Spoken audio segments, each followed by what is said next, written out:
Bismillahirrahmanirrahim. Alhamdulillah wassalatu wassalamu ala Rasulillah alladzi la nabiyya wa la rasula ba'da. Santriwan dan santriwati yang dirahmati oleh Allah, pada kesempatan hari ini kita sudah sampai di pembahasan ke-6, tepatnya hari Senin tanggal 21 bulan September 2020, di mana kita pada pembahasan ke-6 ini sudah mencapai pembahasan yang ke-6, yaitu tentang mujmal.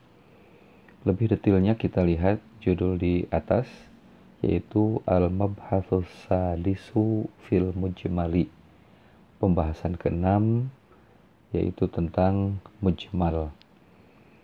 Nah, antum bisa lihat di dalam tulisan yang tertera, mujmal adalah sesuatu yang membutuhkan penjelasan. Seperti lafal Qur'in pada Al-Quran surat Al-Baqarah ayat 228. Ayatnya Ustaz bacakan, A'udzubillahi minasyaitonirrajim. Wal mutallaqatu yatarabbasna bi anfusihinna thalathata qur'in. Wanita-wanita yang ditalak hendaknya menahan diri, maksudnya menunggu 3 kali quru. Maka sesungguhnya yang disebut quru itu mencakup antara haid dan suci. Nah, para santriwan dan santriwati yang dirahmati Allah Subhanahu wa taala, berarti kalimat yang masih mujmalnya itu adalah kalimat quru. Nah, kalimat quru tidak bisa kita tentukan secara pasti apakah yang dimaksud di situ adalah haid atau suci itu sendiri. Nah, maka oleh karena itu sebetulnya dari kalimat quru'in itu bisa berarti dua, ya bisa dalam arti haid dan dalam arti suci. Jadi perempuan-perempuan atau wanita-wanita yang diceraikan oleh suaminya, ia memiliki masa iddah, masa menunggu sampai 3 kali haid. Bulan September, bulan Oktober, bulan November. Dan sebaliknya, ketika dia selesai haid, maka dia bersuci. Maka dari 3 bulan tersebut, si wanita tersebut tidak boleh melangsungkan pernikahan dengan calon suaminya yang baru apabila ia akan menikah. Nah, sementara ia harus menunggu dulu selama 3 bulan lamanya. Mengapa? Karena dikhawatirkan apabila ia diceraikan oleh suaminya yang pertama, kemudian tidak menunggu dahulu selama 3 bulan misalnya, tetapi kemudian ia tidak menstruasi atau tidak haid. Nah, maka masalah akan timbul atau terjadi. Nah, janin yang dikandung oleh si perempuan itu atau si wanita itu, apakah dari suaminya yang terdahulu atau dari suaminya yang menikah berikutnya setelah dia dicerai oleh suami yang pertama. Nah, kalau tidak menunggu, akan terjadi permasalahan yang sulit untuk ditangani, karena nanti si anak tersebut akan menjadi bin siapa, ayahnya yang mana. Nah, kalau misalnya si wanita itu 3 kali haid dahulu atau 3 kali bersuci setelah haidnya, maka akan diketahui anak tersebut adalah anak si suami yang kedua, di mana ia telah menikah dengan suaminya yang baru, sementara dari hasil pernikahannya dengan suami yang pertama, ia tidak memiliki anak karena terlihat dari jelasnya terjadi menstruasi selama 3 kali. Nah, itu yang perlu dipahami terkait dengan kalimat yang masih mujmal. Selanjutnya, ada yang disebut dengan bayan. Nah, kalau tadi mujmal sifatnya masih membutuhkan penjelasan. Kalau mujmal adalah mengeluarkan sesuatu dari perkara yang sulit dipahami ke perkara yang lebih jelas. Adapun bayan terbagi menjadi beberapa bagian. Di situ ada 4, bisa kalian lihat. Yang pertama adalah bayan dengan ucapan, 2 bayan dengan pekerjaan, 3 bayan dengan tulisan, dan yang terakhir adalah bayan dengan isyarat. Nah, jadi kita lihat kembali mujmal, kalimat yang masih membutuhkan penjelasan, ketentuan dan ketetapan mana yang dipilih, sementara kalau bayan lebih jelas. Nah, kita lihat yang pertama. Bayan dengan ucapan seperti pada masalah puasa untuk orang yang berhaji tamattu yang tertera dalam surat Al-Baqarah ayat 196. Fasiyamu salasati ayyamin fil haji wa sab'atin idza raja'tum tilka asyaratun kamilatun.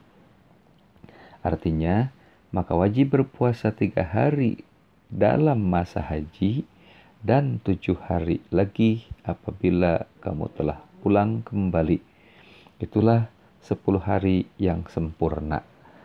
Nah, Ustaz jelaskan, dalam hal ini ada kalimat yang masih mujmal. Pasiamu, maka wajib saum atau berpuasa. Salah satu ayyamin 3 hari bil haji ketika melaksanakan ibadah haji. Nah, kalimat 3 hari benar-benar sudah jelas. Artinya adalah hitungan ketiga, 1, 2, dan 3. Nah, kemudian wasab'atin dan 7. Nah, kalimat 7 di dalam bahasa Arab itu sering mempunyai makna yang sifatnya tidak jelas. Karena itu istilah yang biasa kita dengar di dalam istilah bahasa Indonesia pun ada atau terjadi. Contoh, celaka 12, bukan berarti 12 kali celakanya. Nah, kemudian ada juga istilah mungkin dalam bahasa Sunda mah, Allah menibau 7 rupa. Nah, tidak lantas baunya bertingkat-tingkat menjadi 7 tingkatan. Itu hanya menggambarkan sesuatu yang sifatnya benar-benar luar biasa, sangat bau dan menjijikan. Atau celaka 12 maksudnya adalah diilustrasikan dalam bahasa yang lain dengan istilah sudah jatuh tertimpa tangga berturut-turut dan sangat menyakitkan. Nah, kembali kepada bahasa Arab yang dimaksud adalah wasab'atin, itu 7. Nah, 7 di situ bisa jadi sangat banyak. Bisa jadi benar-benar 7. Nah, kemudian mendapatkan bayan, penjelasan. Nah, apa penjelasannya?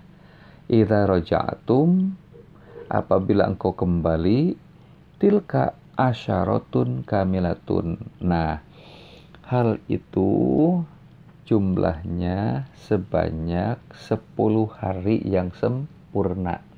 Nah, karena ada penjelasan asyaratun kamilatun, 10 hari yang sempurna, maka 7 di situ benar-benar artinya 7 di maksudnya bilangan 5 ditambah 2 yang jumlahnya 7 atau 6 ditambah 1. 7 di sini artinya bukan menunjukkan sangat banyak atau bukan menunjukkan sesuatu yang masih membutuhkan penjelasan, karena sudah ada bayan, yaitu asyaratun kamilatun. Kita lihat contoh lain dalam pengertian agama. Nah, kalian mungkin pernah mendengar bahwa di akhir zaman itu Yahudi akan terbagi menjadi 70 golongan, dan yang satunya adalah selamat. Kemudian Nasrani terdiri dari 71 golongan. Nah, yang satunya akan selamat sementara yang lainnya di neraka. Islam juga nanti akan terpecah menjadi 73 golongan. maka kemudian yang selamat adalah hanya satu.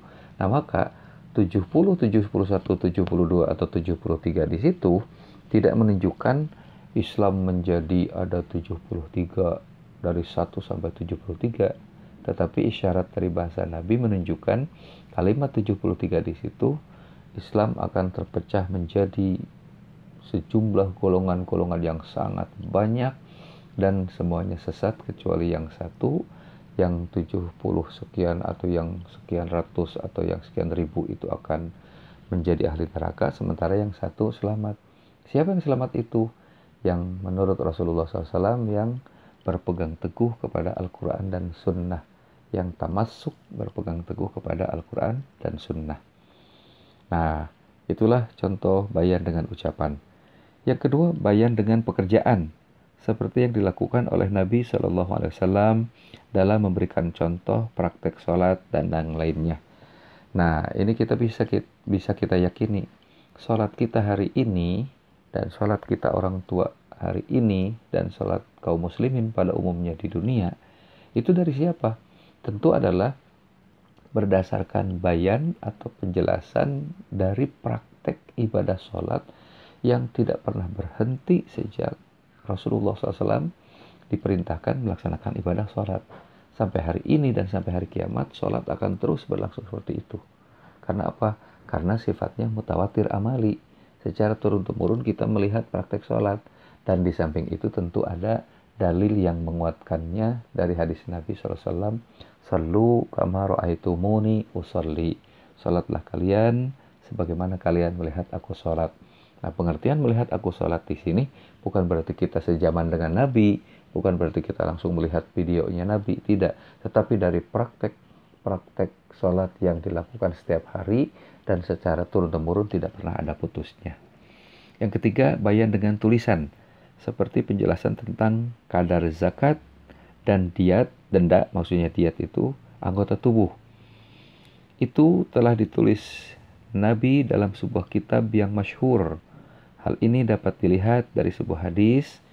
Bismillahirrahmanirrahim. Fa innahu sallallahu alaihi wasallam bayyanahuma bi kitabihi al-masyhurati. Maka sesungguhnya Nabi SAW telah menjelaskan tentang kadar zakat, maksudnya ukuran, dan diat, yaitu tadi denda anggota tubuh, dengan kitabnya yang masyhur. Nah, pembahasan ini tidak dirinci secara lebih jelas karena membutuhkan penjelasan yang banyak dan luas. Tetapi yang jelas yang harus kita pahami saja adalah bayan dengan tulisan ini nanti di kitab-kitab fikih, di kitab-kitab termasuk Al-Quran tentu saja akan diketahui tentang tata aturan mengenai hal-hal yang berkaitan dengan masalah zakat dan masalah denda. Maksudnya hukuman apabila seseorang menyakiti orang lain dan bagaimana hukumannya. Terakhir, bayan dengan isyarat. Seperti ucapan Rasulullah SAW, beliau bersabda kepada para sahabatnya, asyahru hakadha wa hakadha wa hakadha. Bulan itu segini, segini, dan segini, yaitu 30 hari. Nah, kemudian Nabi SAW memberi isyarat dengan jarinya 3 kali dan menahan jempolnya pada isyarat yang ketiga. Itu berarti terkadang hitungan bulan itu ada yang 29 hari. Nah, lihat, tentu saja jari tangan kanan kita 5, jari tangan kiri kita 5. Kemudian seolah-olah kalau kita ilustrasikan, para sahabat itu diperlihatkan oleh Rasulullah dengan Rasul memberikan isyarat 2 tangannya atau 10 jarinya. Hakadha, nah segini, maksudnya berarti 10. Hakadha, nah segini berarti 10. 10 tambah 10, 20. Kemudian yang ketiga, hakadha, nah ini juga 10, berarti 1 bulan jumlahnya 30 hari. Tetapi kemudian Rasulullah memberikan isyarat di contoh yang ketiga, yaitu Rasulullah menahan jari jempolnya. Nah, maka itu mengisyaratkan bahwa 1 bulan itu bisa 30 hari, 1 bulan itu bisa 29 hari. Nah, bayan dengan isyarat, Rasul menekuk jempolnya. Tidak dengan mengatakan, hai para sahabat, 1 bulan itu 30 dan 1 bulan itu kadang-kadang 29. Tidak, tetapi Rasulullah menjelaskannya dengan menggunakan isyarat. Nah, para santriwan dan santriwati, pada pembahasan tentang mujmal dan bayan ini dicukupkan sekian saja. Mudah-mudahan apa yang dijelaskan oleh Ustadz dapat kalian pahami, walaupun mungkin tentu menyisakan pertanyaan-pertanyaan yang akan bisa diajukan, tetapi karena kondisinya seperti ini, kita belum bisa melakukan dialog interaktif yang akhirnya Ustadz hanya bisa memberikan materinya dan kalian menyimak apa yang dijelaskan oleh Ustadz.